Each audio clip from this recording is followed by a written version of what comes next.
L'humour, c'est comme le café, c'est meilleur très noir. Mais Guy Orbman, lui, rit jaune.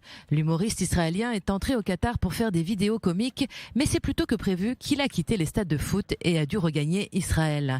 Connu pour ses vidéos sur les réseaux sociaux, au Qatar, il est venu, selon lui, réaliser des petits clips amusants et délivrer un message de paix. On peut le voir dans plusieurs clips, avouant devant des groupes de personnes arabes qu'il vient d'Israël.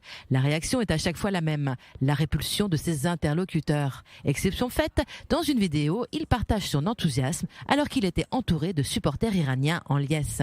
Mais apparemment, ces petits films ne sont pas du goût de tout le monde. Samar Djara, une journaliste américaine, suivie sur Twitter par 170 000 personnes, a posté un clip sur sa page, vu plus de 160 000 fois.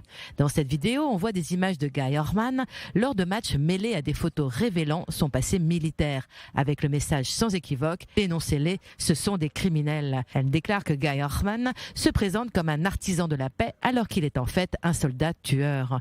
Guy Orbman a fait partie de l'unité bataillon 932 des brigades Nahal qui a assassiné des milliers de Palestiniens pendant la première et la deuxième intifada et qui s'est battu pendant des guerres lors desquelles des familles de Gaza ont été assassinées. C'est le vrai visage d'Israël dans ce mondial, dit-elle. Guy Orbman, lui, a partagé cette vidéo sur son compte Twitter avec en commentaire Schéma Israël. Il a pris très au sérieux ces menaces et a décidé d'avancer son retour en Israël.